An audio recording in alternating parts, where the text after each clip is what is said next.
আমাদের পারস্পরিক সম্প্রীতি, ভালোবাসা, সৌহার্দ্যপূর্ণ আচরণ, বোঝাপড়া এটা বেশ মজবুত।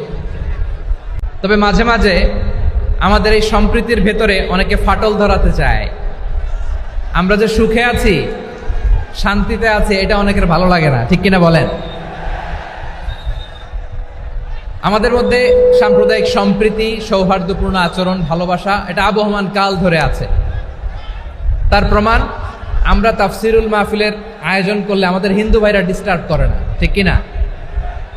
এবং আমি যদি বলি হাত তোলেন, হিন্দু ধর্মের কারা কারা এসেছেন, কত শত কত হাজার যে হাত উঠবে, আপনি অবাক হয়ে যাবেন। আমি চাচ্ছি না হাত উঠাতে। খুলনাতে সর্বশেষ যে আমি প্রোগ্রাম করে গেলাম, সেখানে কয়েকশ হিন্দু ভাই আসছে আমাদের আলোচনা শুনতে, আলহামদুলিল্লাহ।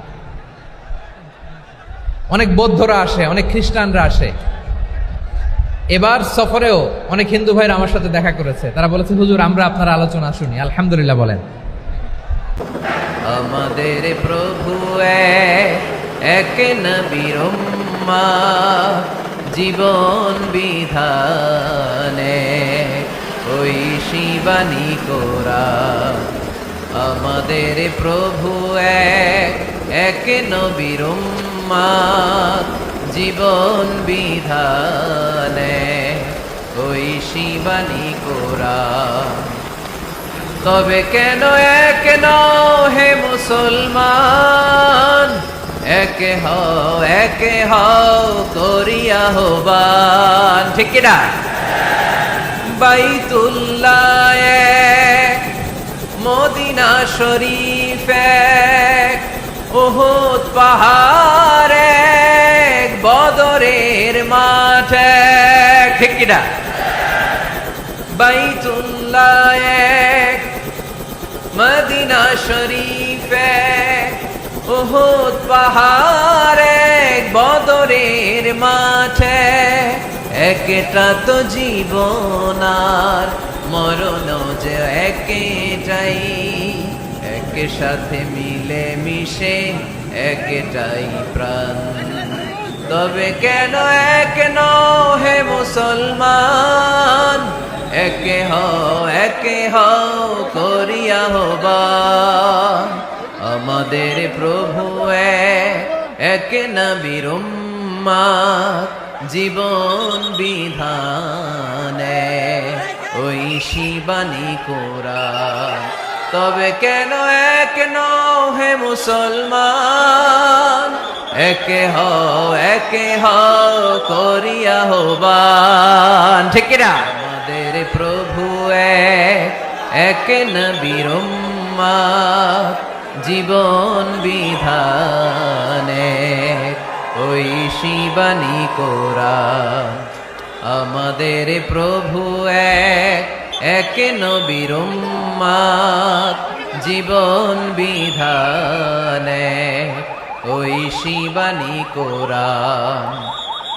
তবে কেন এক নও হে মুসলমান, একে হও করিয়া আহ্বান, ঠিক কিনা?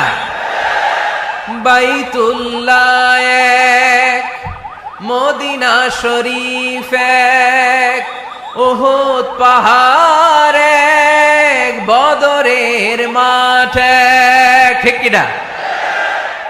বাইতুল্লাহ এক, মদিনা শরীফ এক, উহুদ পাহাড় এক, বদরের মাঠে।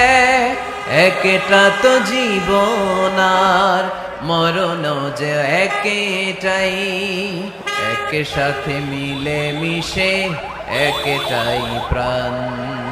তবে কেন এক নও হে মুসলমান, একে হও করিয়া আহ্বান।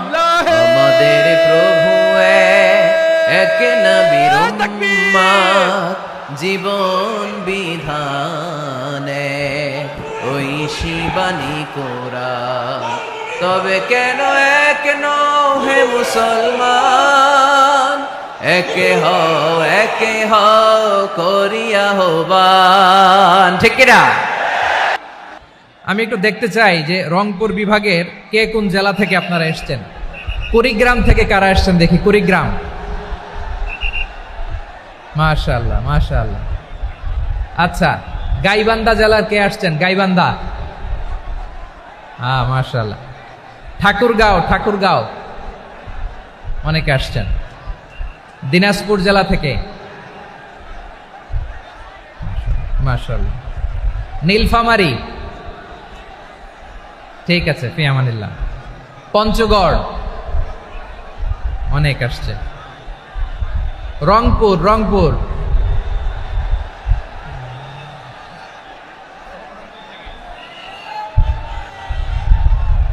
মাশাআল্লাহ মাশাআল্লাহ, ঠিক আছে। লালমনিরহাটের কারা দেখি, লালমনিরহাট।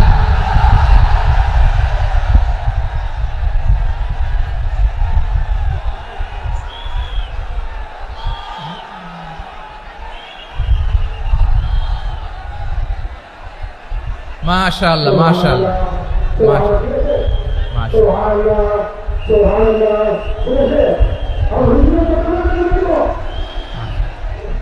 ঠিক আছে ঠিক আছে। আচ্ছা, এই রংপুর বিভাগের বাইরে থেকে অন্য জেলার কারা কারা আসছেন দেখি, তাও আছে অনেকে। মাশাআল্লাহ, ঠিক আছে ঠিক আছে। আজকের প্রোগ্রামে উপস্থিত আছেন প্রধান অতিথি হিসেবে অধ্যক্ষ আসাদুল হাবিব দুলু ভাই, সাংগঠনিক সম্পাদক বিএনপি, জাতীয় নির্বাহী কমিটির সভাপতি, জেলা বিএনপি লালমনিরহাট। বিশেষ অতিথি হিসেবে আমাদের অনেক ভাইরা এসছেন, সবাইকে শুকরিয়া জানাই। সভাপতিত্ব করছেন জনাব আব্দুল হাকিম। আইন শৃঙ্খলা বাহিনী, প্রশাসন, ভলান্টিয়ার্স, শুনেছি আমি প্রায় 5,000 ভলান্টিয়ার্স আপনারা নিয়োগ দিয়েছেন। আলহামদুলিল্লাহ আলহামদুলিল্লাহ, অনেক গোছালো প্রোগ্রাম। আমার প্রাণ ঢালা ভালোবাসা জানবেন, আমার হৃদয়ের গহীন থেকে ভালোবাসা নেবেন, শুভেচ্ছা জানবেন সবাই। ঠিক আছে ঠিক আছে। প্রিয় ভাইরা, আমরা আর কাল বিলম্ব না করে মূল আলোচনায় চলে যেতে চাই। আজকে যে টপিকের উপর আমি কথা বলবো, টপিকটা হচ্ছে peaceful coexistence and communal harmony, শান্তিপূর্ণ সহাবস্থান এবং সাম্প্রদায়িক সম্প্রীতি। আমাদের বাংলাদেশে সাম্প্রদায়িক সম্প্রীতি আছে না নাই? আবহমান কাল থেকে আমরা মুসলিম, হিন্দু, বৌদ্ধ, খ্রিস্টান, পাহাড়ি, নৃগোষ্ঠী মিলেমিশে একাকার, আমরা সবাই মিলে বাংলাদেশ। আওয়াজ করে বলেন ঠিক কিনা? আমাদের পারস্পরিক সম্প্রীতি, ভালোবাসা, সৌহার্দ্যপূর্ণ আচরণ, বোঝাপড়া, এটা বেশ মজবুত। তবে মাঝে মাঝে আমাদের এই সম্প্রীতির ভেতরে অনেকে ফাটল ধরাতে চায়। আমরা যে সুখে আছি, শান্তিতে আছি, এটা অনেকের ভালো লাগে না, ঠিক কিনা বলেন? আমাদের মধ্যে সাম্প্রদায়িক সম্প্রীতি, সৌহার্দ্যপূর্ণ আচরণ, ভালোবাসা, এটা আবহমান কাল ধরে আছে।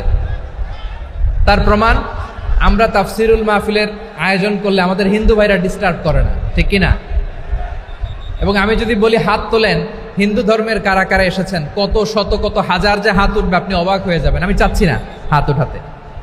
খুলনাতে সর্বশেষ যে আমি প্রোগ্রাম করে গেলাম, সেখানে কয়েকশ হিন্দু ভাই আসছে আমাদের আলোচনা শুনতে, আলহামদুলিল্লাহ। অনেক বৌদ্ধরা আসে, অনেক খ্রিস্টানরা আসে। এবার সফরেও অনেক হিন্দু ভাইরা আমার সাথে দেখা করেছে, তারা বলেছে হুজুর আমরা আপনার আলোচনা শুনি, আলহামদুলিল্লাহ বলেন। So it's our responsibility to present our religion to our non-Muslim brothers and sisters. আমাদের অমুসলিম ভাই বোনদের কাছে ইসলামের সৌন্দর্য তুলে ধরা, এটা আমাদের দায়িত্ব। We all are the ambassador of Islam. আমরা প্রত্যেকে দায়িত্বশীল, আমরা প্রত্যেকে এক একজন ইসলামের অ্যাম্বাসেডর, আলহামদুলিল্লাহ বলেন। এজন্য এমনভাবে দ্য বিউটি অফ ইসলাম, ইসলামের সৌন্দর্য আমাদেরকে ফুটিয়ে তুলতে হবে, যাতে করে নন মুসলিমরা শাহাদা পড়ে, কালিমা পড়ে মুসলমান হয়ে যায়। অনেক নন মুসলিম ভাই বোন আমাদের হাতে শাহাদা পড়ে, কালিমা পড়ে মুসলমান হয়েছে, অনেক। সো আমরা যেন ইসলামের বিউটিটাকে তুলে ধরতে পারি, এবং এই যে সম্প্রীতি, এটাকে যেন আমরা অটুট রাখতে পারি। আদতে বাংলাদেশের ইতিহাস বলে আমাদের দেশে কোনো দাঙ্গা নাই, আছে? লালমনিরহাটের ভাইয়ের আওয়াজ করে বলেন, আমাদের দেশে হিন্দু মুসলিম দাঙ্গা আছে? আমরা ভাই ভাই, আওয়াজ করে বলুন তো, আমরা কি ভাই ভাই? কিন্তু কিছু দুষ্ট লোক আছে তারা আমাদের সম্পর্কের মধ্যে ফাটল ধরাতে চায়, ঠিক কিনা বলেন? মাঝে মাঝে ঝগড়া লাগাতে চায়। দেখবেন পত্রপত্রিকায় দেখা যায় বিভিন্ন ধর্মীয় উপাসনালয়গুলোতে হামলা চালানো হয়। এগুলো রাজনৈতিক উদ্দেশ্য প্রণোদিত, এগুলোর সাথে ইসলামের কোনো সম্পর্ক নাই। এজন্য এই দুর্বৃত্তদের ব্যাপারে আমাদের সাবধান থাকতে হবে। আমরা সবসময় যেমনি ঐক্যবদ্ধ, ইউনাইটেড, আমরা যদি এরকম ইউনাইটেড থাকি, এই সমস্ত দুর্বৃত্তদের কালো হাত ভেঙে দিতে আমাদের 1 ঘন্টাও লাগবে না। চিল্লায় বলো ঠিক কিনা? আমরা সংঘবদ্ধ থাকবো। এই যে আমাদের পিসফুল কোএক্সিস্টেন্স, শান্তিপূর্ণ সহাবস্থান। হিন্দুরা পূজা করে, যেদিন হিন্দুদের পূজা অনুষ্ঠান আমরা ওই দিন তাফসির মাহফিল করি না, ঠিক কিনা বলেন? যেদিন আমাদের তাফসিরুল কোরআনের প্রোগ্রাম, ওই দিন আমাদের হিন্দু ভাইরা ডিস্টার্ব করে না। সুবহানাল্লাহ। হিন্দুদের পূজা অনুষ্ঠানে মাদ্রাসার ছাত্র যে পাহারা দেয়, গোটা বিশ্বে এরকম দৃষ্টান্ত নজির বিরল, ঠিক কিনা বলেন? আইন শৃঙ্খলা বাহিনীর পাশাপাশি মাদ্রাসার ছাত্ররা যে সেখানে পাহারা দেয়, গোটা পৃথিবীতে এই দৃষ্টান্ত আপনি পাবেন না। মাদ্রাসার ছাত্ররা তারা তো কোরআনের ধারক, তারা হাদিসের ধারক, তারা কেন মন্দির পাহারা দিবে? এই সম্প্রীতিকে ধরে রাখার জন্য, এই সৌহার্দ্যকে ধরে রাখার জন্য, আমাদের পারস্পরিক ভালোবাসাকে অটুট রাখার জন্য। আওয়াজ করে বলতে হবে ঠিক কিনা? এখন বলেন, আমাদের এই ভালোবাসা অটুট থাক আমরা চাই কি চাই না? আমরা হিন্দু মুসলিম মিলেমিশে শান্তিপূর্ণ সহাবস্থান, সাম্প্রদায়িক সম্প্রীতি, লালমনিরহাটের ভাইয়ের আওয়াজ করে বলুন, এই সাম্প্রদায়িক সম্প্রীতি আমরা চাই কি চাই না? আল্লাহ এই দেশকে তুমি বরকতময় করো, বাংলাদেশকে তুমি শান্তিময় করো। আওয়াজ করে সবাই বলেন আমিন। এই জায়গাটাতে সামান্য একটু আওয়াজ হচ্ছিল, এটাও থেমে গেছে। আলহামদুলিল্লাহ, আলহামদুলিল্লাহ। এখন একেবারে everything is in my control. মাশাআল্লাহ। ঠিক আছে, আমি মূল আলোচনায় যাই। প্রিয় ভাইরা, আমি বলেছিলাম আমার আলোচনার বিষয় হচ্ছে শান্তিপূর্ণ সহাবস্থান, সাম্প্রদায়িক সম্প্রীতি। আমরা দেখব ইসলাম আমাদেরকে কি কি দিক নির্দেশনা দেয়। শান্ত হইতে হবে। খরগোশের কানের মতো কান দুটো আমার দিকে করে রাখেন। আমি এখনো উঠে যাব, হাত নাড়ায় লাভ নাই, আমি উঠে যাব। তাকায় থাকো আর কান খাড়া, আওয়াজ হবে না। হ্যাঁ, মাশাআল্লাহ, মাশাআল্লাহ, ঠিক আছে। আমরা দেখব যে রাসূল সাল্লাল্লাহু আলাইহি ওয়াসাল্লাম এই পিসফুল কোএক্সিস্টেন্সের জন্য আমাদের কি শিখিয়েছেন, কি কি গাইডলাইন দিয়েছেন। আমরা 1, 2, 3, 4 করে এগুলো আপনাদের সাথে শেয়ার করব। আমি আপনাদের খেদমতে সূরাতুল আনআমের 108 নম্বর আয়াত তেলাওয়াত করেছি। এখানে আল্লাহ রাব্বুল ইজ্জা ওয়াল জালাল তিনি ইরশাদ করছেন, ওয়ালা তাসুব্বুল্লাযীনা ইয়াদউনা মিন দুনিল্লাহি ফায়াসুব্বুল্লাহা আদওয়াম বিগাইরি ইলম কাযালিকা যায়্যান্না লিকুল্লি উম্মাতিন আমালাহুম সুম্মা ইলা রাব্বিহিম মারজিউহুম ফায়ুনাব্বিউহুম বিমা কানু ইয়ামালুন। রব্বুল আলামিন বলেন, গোলাম ও আমার ইমানদার বান্দারা শোনো শোনো, ও আমার বিশ্বাসী বান্দারা শোনো শোনো, লা তাসুব্বুল্লাযীনা ইয়াদউনা মিন দুনিল্লাহ ফায়াসুব্বুল্লাহা আদওয়াম বিগাইরি ইলম। ও আমার বিশ্বাসী বান্দারা, যারা আল্লাহকে ব্যতি রেখে, আল্লাহকে বাদ দিয়ে অন্য উপাস্যকে ডাকে, দেবীর পূজা করে, তোমরা খবরদার তাদের গালি দিও না।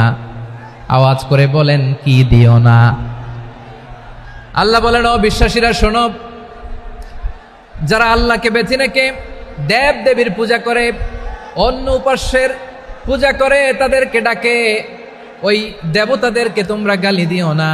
যদি ওই দেবতাদেরকে গালি দাও, তাহলে ভুলবশত, শত্রুতাবশত তারা তোমাদের রব আল্লাহকে গালি দেবে, ঠিক কি না?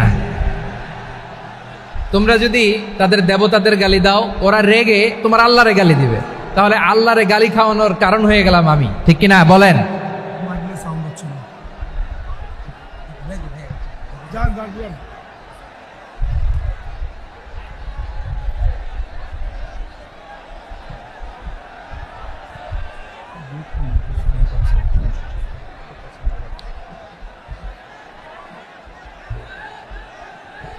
সম্মানিত ভাইয়েরা, এত বিশাল প্রোগ্রাম, মাইকের একটা সেটআপ থাকে, তারগুলো অনেক সময় নড়ে যায়, ধাক্কাধাক্কিতে ডিসপ্লেস হয়, একটু ঝামেলা হবে।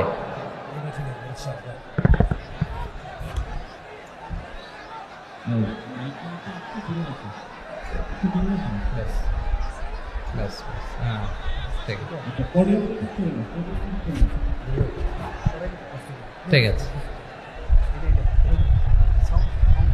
একটু একটু সমস্যা হবে মাঝে মাঝে। আপনারা শান্ত থাকলে, শান্ত থাকতে হবে। এইভাবে সাউন্ড নাই, এই নাই, এই বলতে বলতে আমার সময়ও নাই, উঠে যেতে হবে। এগুলো বোকামি। এই বিভাগীয় প্রোগ্রামগুলোতে যাই, চিৎকার চেঁচামেচি করে তোমরা আসো, সময় শেষ, আমাকে উঠে যেতে হয়। আমরা তো বঞ্চিত হলাম। গুরুত্বপূর্ণ অনেক কথা শোনাবো তোমাদের, অনেক। প্রিয় ভাইরা, আপনারা শান্ত হয়ে বসুন, শান্ত হয়ে। রব্বুল আলামিন বলেন, খবরদার বিশ্বাসীরা, আল্লাহ ছাড়া যারা অন্যান্য উপাস্যদেরকে ডাকে, দেবতাদেরকে ডাকে, তাদেরকে তোমরা গালি দিও না। ওই সমস্ত দেবতাদেরকে যদি তোমরা গালি দাও, তাহলে তারা আল্লাহকে গালি দিবে। ঠিক কিনা বলেন? আমরা দেবতাদের গালি দিলে ওরা আল্লাহকে গালি দিবে। রব্বুল আলামিন বলেন, খবরদার দেবতাদেরকে গালি দিও না, তাহলে ওরা তোমার রব আল্লাহরে গালি দেবে। প্রতিটি জাতির জন্য তাদের কাজকে আমি আল্লাহ সুশোভিত করে রেখেছি। তারা সবাই একদিন আমার কাছেই ফিরে আসবে। এরপর আমি রব্বুল আলামিন তাদের আমলনামা তাদেরকে জানিয়ে দেব। সুবহানাল্লাহ পড়েন। প্রিয় ভাইয়েরা, আল্লাহ তাআলা বলেছেন, খবরদার গালি দিও না। আদেশটা কার? আওয়াজ করে বলেন তো। হিন্দুদের দেবতা দেবদেবীদেরকে গালি দেওয়া যাবে না। আওয়াজ করে বলুন প্রিয় ভাইয়েরা, এই আদেশটা কার? এই আপনাদের গলার আওয়াজ। অন্য ধর্মের দেবতাদেরকে যে গালি দেওয়া যাবে না, এই আদেশটা কার? আরো জোরে বলুন, কার? গালি দিবেন কোন দেবতাকে? দিবেন? যদি দেন, তাহলে ওরা আল্লাহরে গালি দিবে। তাহলে আল্লাহরে গালি খাওয়াইলো কে? আপনি। ঠিক কিনা বলেন? আমি আল্লাহকে গালি খাওয়ানোর কারণ হলাম। কারণ আমি যদি গালি না দিতাম, ওরা আমার রবকে গালি দিত না। আওয়াজ করে বলেন ঠিক কিনা? তাহলে প্রিয় ভাইয়েরা, ইসলাম আমাদেরকে শিখায়, সূরাতুল আনআমের 108 নম্বর আয়াত থেকে আমরা বুঝলাম, কোনো ধর্মকে ছোট করা যাবে না। অন্য ধর্মকে ছোট করা মানে ইসলামকে ছোট করা। অন্য ধর্মের দেবতাকে গালি দেওয়া মানে আল্লাহকে গালি খাওয়ানো। আওয়াজ করে বলেন ঠিক কিনা? খবরদার, এটা করা যাবে না। আর অন্য ধর্মের দেবতাকে যদি আপনি গালি দেন, ওরা ইসলাম থেকে দূরে সরে যাবে। যাও ইসলামের প্রতি আকৃষ্ট হয়েছিল, আর কোনোদিন ইসলামের ধারে কাছে আসবে না। আওয়াজ করে বলেন ঠিক কিনা? এজন্য কখনো কোনোদিন অন্য ধর্মের দেবতাদেরকে গালি দেওয়া যাবে না। অন্য ধর্মের কোনো দেবতাদেরকে আমরা গালি দিব না, গালি দিব না। বরং ইসলামের beauty, the beauty of Islam, ইসলামের সৌন্দর্যকে আমরা তুলে ধরব। আমরা যদি বিশ্বনবী সাল্লাল্লাহু আলাইহি ওয়াসাল্লামের জীবনের দিকে তাকাই, তাহলে আমি দেখব বিষ্ণু ইসলাম মক্কাতে কিংবা মদিনাতে অন্য ধর্মের লোকদের সাথে খুব পিসফুলি লাইফ লিড করেছেন। হোক মুশরিক, হোক খ্রিস্টান, হোক ইহুদি, বিশ্বনবী সবার সাথে মিলেমিশে ছিলেন। আলহামদুলিল্লাহ বলেন। ইসলাম হচ্ছে পিসফুল রিলিজিয়ান। অন্য ধর্মের প্রতি সহনশীলতার সবক ইসলাম আমাদেরকে দেয়। কিন্তু প্রতিটি মুসলিমের এটা মনে রাখতে হবে, আল্লাহর কাছে পছন্দনীয় গ্রহণযোগ্য ধর্ম, জীবনাদর্শ একটি, সেটা হচ্ছে ইসলাম। আওয়াজ করে বলেন সেটা কি? লালমনিরহাটের ভাইয়েরা আওয়াজ করে বলুন, আল্লাহর কাছে মনোনীত ধর্ম একটি, সেটা কি? এজন্য রব্বুল আলামিন বলেন, ইন্নাদ-দীনা ইনদাল্লাহিল ইসলাম, আল্লাহর কাছে মনোনীত গ্রহণযোগ্য অ্যাকসেপ্টেড ধর্ম মতাদর্শ একটা, সেটা হলো ইসলাম। ইসলাম ছাড়া অন্য কোনো ধর্ম যদি কেউ তালাশ করে, তার ওই ধর্ম আল্লাহ গ্রহণ করবে না। ওমাই ইয়াবতাগি গায়রাল ইসলামি দীনান ফালাই ইউকবালা মিন ওয়া হুয়া ফিল আখিরাতি মিনাল খাসিরিন। Whoever seek anything except Islam, that won't be accepted from him, and he will be loser in the day of judgment. কিয়ামতের দিন ইসলাম ছাড়া কেউ যদি অন্য কোনো ধর্ম তালাশ করেছে দুনিয়াতে, তার এই মতাদর্শ গ্রহণ করা হবে না। and he will be loser, সে হবে লুজার, ক্ষতিগ্রস্ত। হাই হাই কোম্পানির ম্যানেজার, ওর আমও শেষ, সালাও শেষ। আওয়াজ করে বলেন ঠিক কি না? এজন্য ইসলাম পেয়ে আমরা খুশি না বেজার? প্রত্যেক নামাজ শেষে আমরা আল্লাহরে বলি, আল্লাহ রাদিতু বিল্লাহি রাব্বা ওয়া বিল ইসলামি দীনা ওয়া বি মুহাম্মাদিন নাবিয়ান ওয়া রাসূলা। ও আল্লাহ, তোমারে রব হিসেবে পেয়ে আমরা খুশি। ও আল্লাহ, ইসলামকে ধর্ম হিসেবে পেয়ে আমরা খুশি। বিশ্বনবীকে আমাদের রাসূল পেয়ে আমরা খুশি। ঠিক কিনা বলেন? ইসলাম ছাড়া অন্য কোনো ধর্ম আমরা গ্রহণ করব না। ঠিক কিনা বলেন? আল্লাহর কাছে অ্যাকসেপ্টেড রিলিজিয়ান একটা, সেটা ইসলাম। তো বিশ্বনবী সাল্লাল্লাহু আলাইহি ওয়াসাল্লাম মক্কাতে কিংবা মদিনাতে খুব পিসফুলি এক্সিস্ট করেছেন, যে কোনো ধর্মের সাথে মিলেমিশে চলেছেন। তার প্রমাণ আমরা যদি রাসূল সাল্লাল্লাহু আলাইহি ওয়াসাল্লামের বায়োগ্রাফির দিকে তাকাই, তাহলে দেখব তিনি মুশরিকদের সাথে পিস ট্রিটি করেছেন, শান্তি চুক্তি, পিস ট্রিটি, পিস এগ্রিমেন্ট। আপনারা হুদাইবিয়ার সন্ধির নাম শুনেছেন? আমার লালমনিরহাটের কলিজার টুকরা ভাইয়েরা, হুদাইবিয়ার সন্ধির নাম আপনারা শোনেন নাই?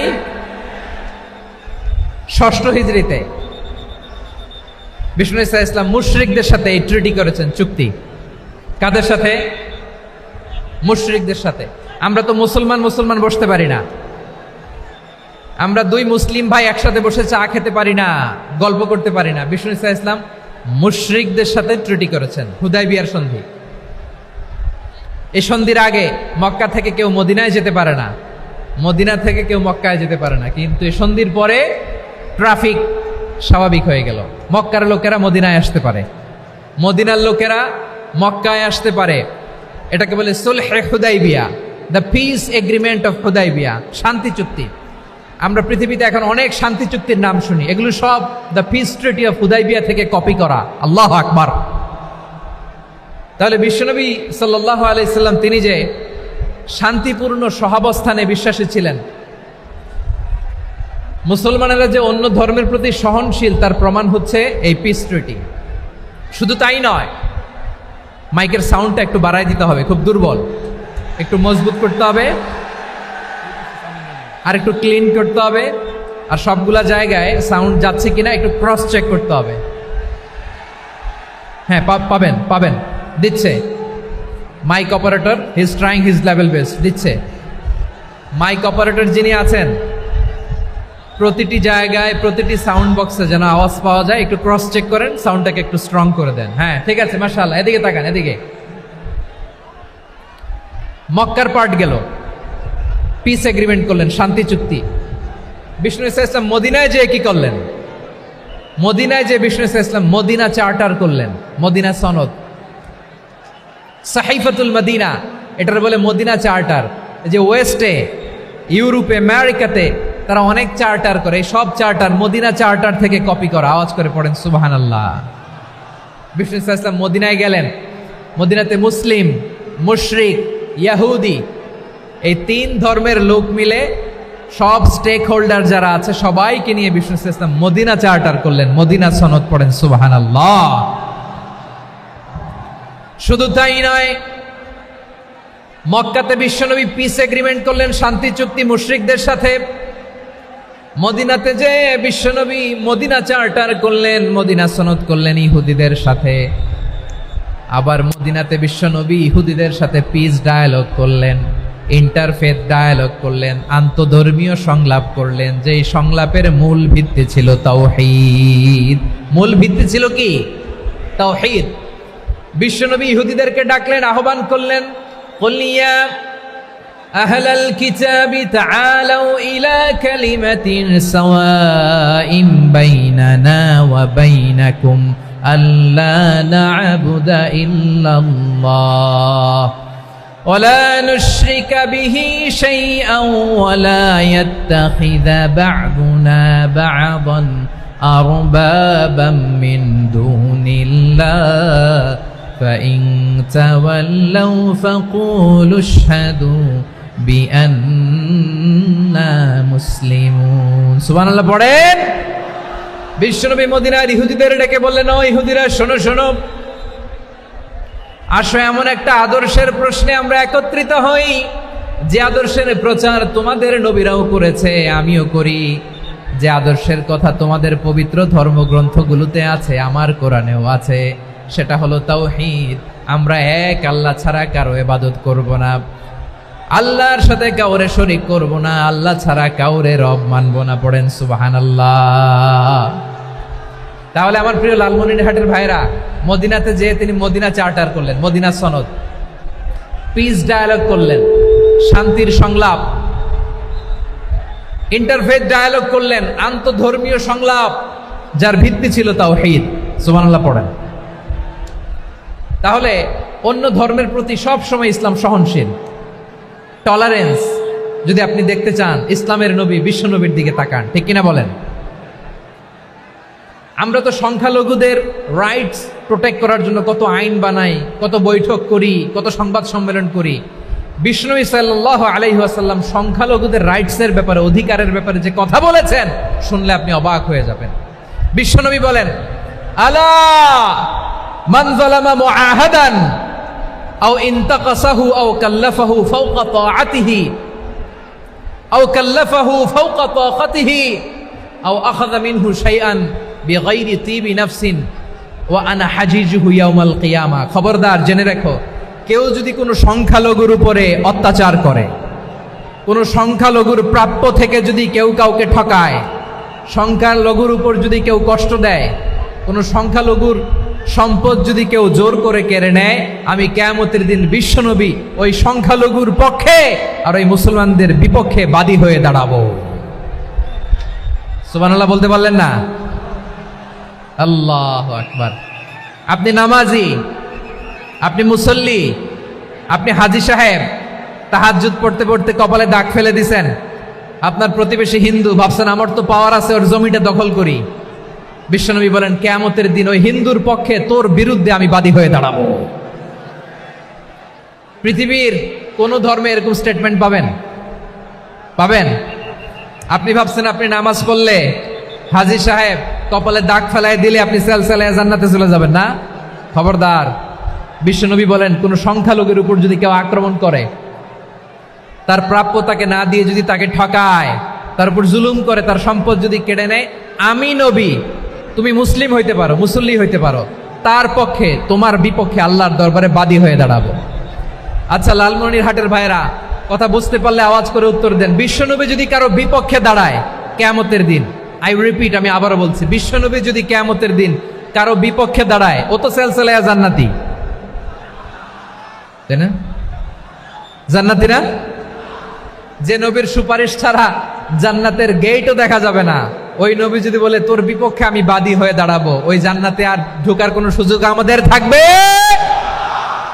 এখানেই শেষ না আমার প্রিয় লালমনিরহাটের ভাইয়েরা, এখানেই শেষ নয়। বিশ্বনবী বলেন, মান কাতালা মুআহাদান, বুখারীর বর্ণনা, মান কাতালা মুআহাদান লাম ইয়ারাহ রাইহাতাল জান্নাহ। কেউ যদি, কোনো মুসলিম যদি অন্যায়ভাবে কোনো সংখ্যালঘুকে হত্যা করে, কোনো হিন্দুকে হত্যা করে, কোনো বৌদ্ধরে হত্যা করে, অন্যায়ভাবে কোনো মুসলিম যদি কোনো সংখ্যালঘুরে হত্যা করে, জান্নাতে যাওয়া তো দূরের কথা, ওই মুসলিম জান্নাতের ঘ্রাণও পাবে না। সেই বুখারীর বর্ণনা, মান কাতালা মুআহাদান লাম ইয়ারাহ রাইহাতাল জান্নাহ ওয়া ইন্না রিহাহা লা ইউজাদু মিন মাসিরাতি 40 আমা। যে জান্নাতের ঘ্রাণ 40 বছর দূরের রাস্তা থেকেই পাওয়া যায়। সুবহানাল্লাহ পড়েন। প্রিয় ভাইরা, এখান থেকে জান্নাতে পৌঁছতে লাগবে 40 বছর। এত দূর, কত বছর? সবাই বলেন কত বছর? এখান থেকে জান্নাতে পৌঁছতে লাগবে 40 বছর। এত দূরে থাকতেই জান্নাতের ঘ্রাণ আপনার নাকে এসে ধাক্কা মারবে। বিষ্ণুই বলেন, যে ব্যক্তি কোনো সংখ্যালঘুকে হত্যা করে, জান্নাতের ঘ্রাণ তো পাবেই, জান্নাতে তো ঢুকতে পারবেই না, জান্নাতের ঘ্রাণও তার নাকে লাগবে না। পড়েন নাউযুবিল্লাহ। তাহলে সংখ্যালঘুদের ব্যাপারে ইসলামে অধিকার দেয়া আছে না নাই?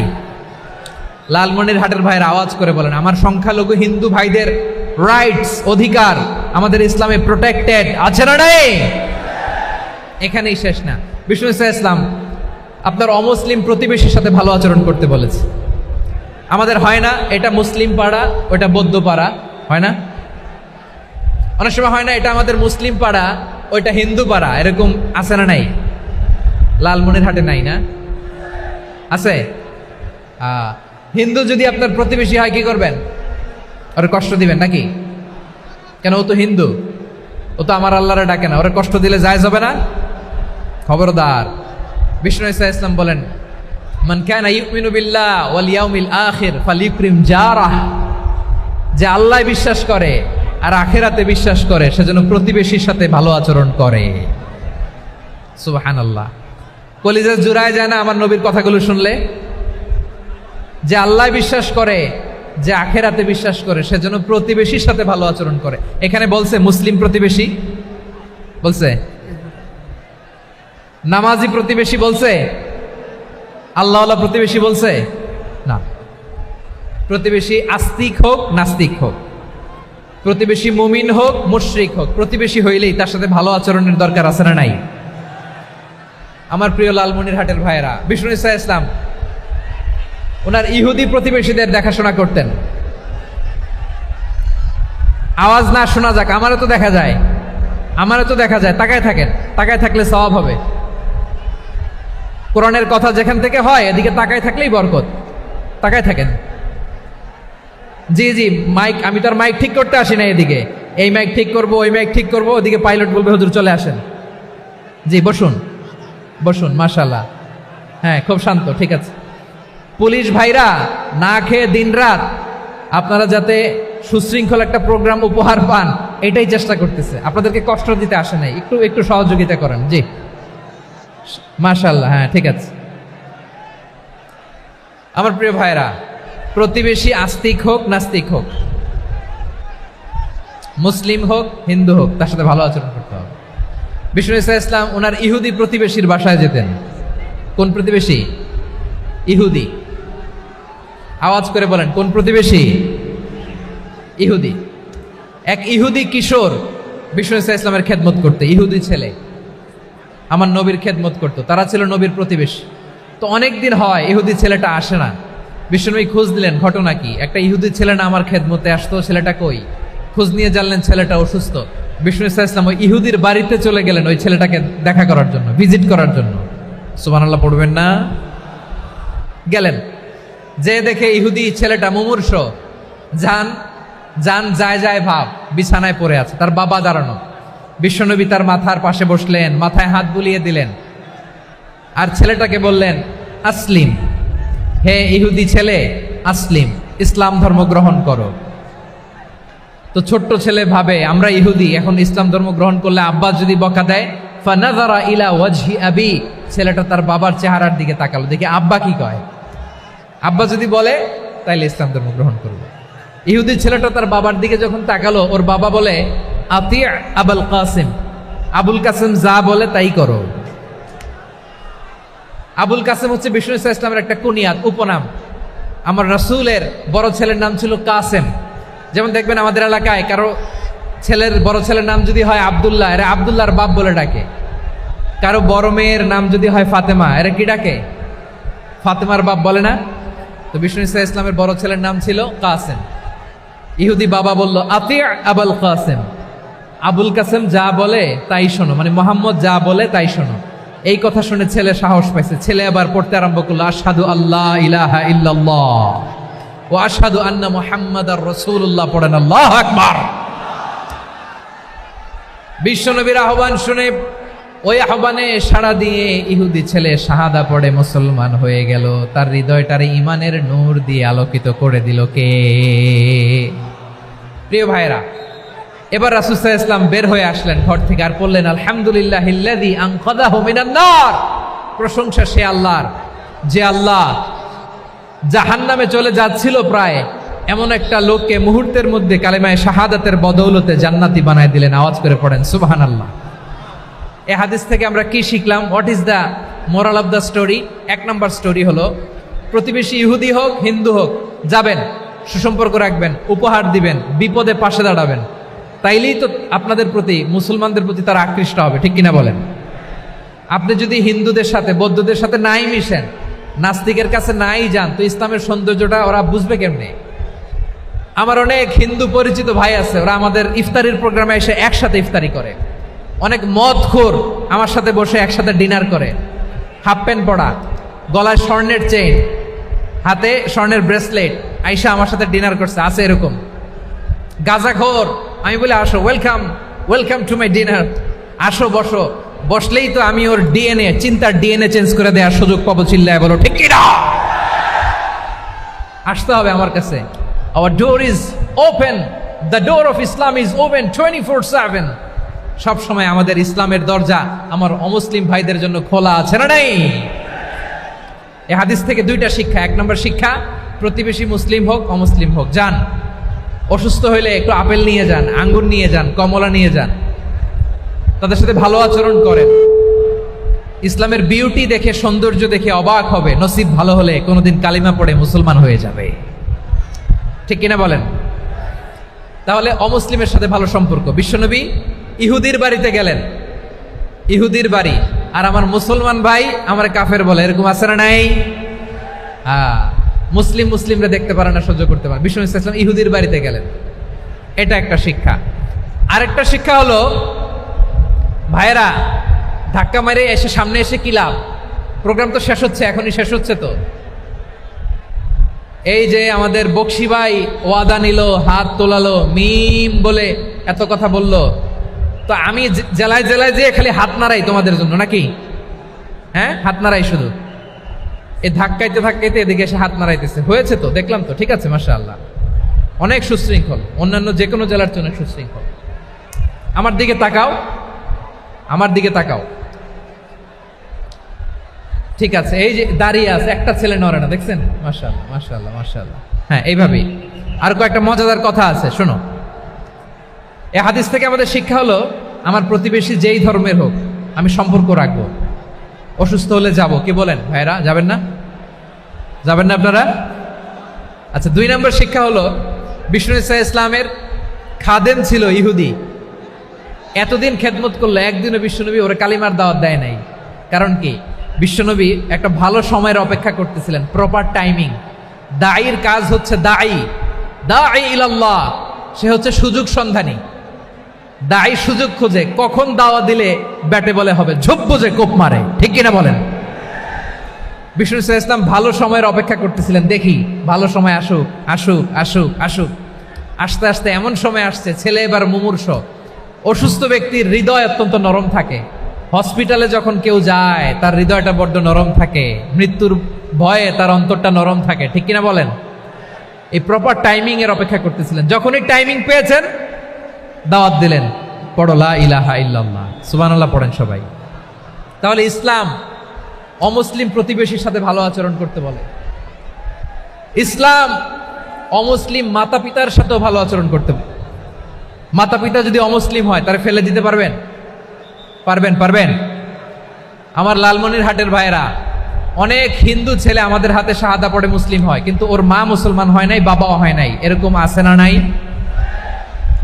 তো ও হয়েছে মুসলিম, মা বাপ হিন্দু, এখন মা বাপ কি বাদ? হ্যাঁ, মা বাপ বাদ দেয়া যাবে? যেই মা আপনারে 9 মাস 8 মাস পেটে ধারণ করলো, আপনার মায়ের নার ছেঁড়া ধন, আপনি ওই মারে বাদ দিতে পারবেন? যে মায়ের বুকের তাজা দুধ খেয়ে আপনি আজকে বাড়ন্ত তাজা তরতাজা, ওই মারে বাদ দেয়া যাবে? মায়ের এক ধারে দুধের দাম, কাটিয়া গায়ের চাম, পাপুষ বানাইলে ঋণের শোধ হবে না, এমন দরদি ভাবে কেউ হবে না আমার মাহা গো। মায়ের এক ধারে দুধের দাম, কাটিয়া গায়ের চাম, পাপুষ বানাইলে ঋণের শোধ হবে না, এমন দরদি ভাবে কেউ হবে না আমার মাহা গো, ঠিক কিনা? মাকে তো বাদ দেয়া যায় না। وَقَضَى رَبُّكَ أَلَّا تَعْبُدُوا إِلَّا إِيَّاهُ وَبِالْوَالِدَيْنِ إِحْسَانًا। আল্লাহ বলে, অবধারিত 2টা ভার্ডিক্ট তোমাদের জন্য, এক আল্লাহর ইবাদত করবা আর মা বাবার প্রতি ইহসান করবা। আদেশটা কার? মা বাবার প্রতি ইহসান করতে হবে। আমার মা হিন্দু হোক, ভালো আচরণ করতে হবে, বৌদ্ধ হোক, ভালো আচরণ করতে হবে। আমার যে সমস্ত হিন্দু ভাইয়েরা মুসলিম হয়েছ, তোমাদের মা বাবা এখনো মুসলমান হয় নাই, তাদের সাথে ভালো আচরণ করতে হবে আপনাদের। খেদমত নিজে করতে হবে অথবা খেদমতের ব্যবস্থা করাই দিতে হবে। মান্থলি যে খরচ লাগে এটা দিতে হবে। আরে তুমি এখন মুসলিম, তোমার মা বাবা হিন্দু, এখনই তো সুযোগ ইসলামের সৌন্দর্য দেখানো। এখন মা বাবা যদি দেখে আরে এটা হিন্দু থাকতে তো বদমাইশ ছিল, বেয়াদব ছিল, কি এমন ধর্ম সে গ্রহণ করলো যেটা গ্রহণের সাথে সাথে সে পাল্টে গেল? কি এমন ধর্ম সে গ্রহণ করেছে যেটা তার জীবনকে আলোকিত করে দিয়েছে? নসিব ভালো হইলে তারাও কালিমা পড়ে মুসলমান হয়ে যাবে। বিষ্ণু ইসলামের স্ত্রীর নাম ছিল আয়েশা রাদিয়াল্লাহু তাআলা আনহা, আবু বকর রাদিয়াল্লাহু তাআলা আনহুর মেয়ে। আবু বকর রাদিয়াল্লাহু তাআলা আনহুর আরেক মেয়ের নাম হচ্ছে আসমা। কি নাম? দুজনই আবু বকর রাদিয়াল্লাহু তাআলা আনহুর মেয়ে, আসমা আর আয়েশা। নাম দুইটা কেমন লাগে? আসমা নামটা কেমন লাগে? আয়েশা নামটা কেমন লাগে? সবার ভালো লাগে নাই? নাম দুটো আপনাদের ভালো লাগে? লালমনিরহাটে অনাগত যদি কন্যা সন্তান হয়, যদি মনে চায় আসমা রেখে দিতে পারবেন, যদি মনে চায় আয়েশা রেখে দিয়েন।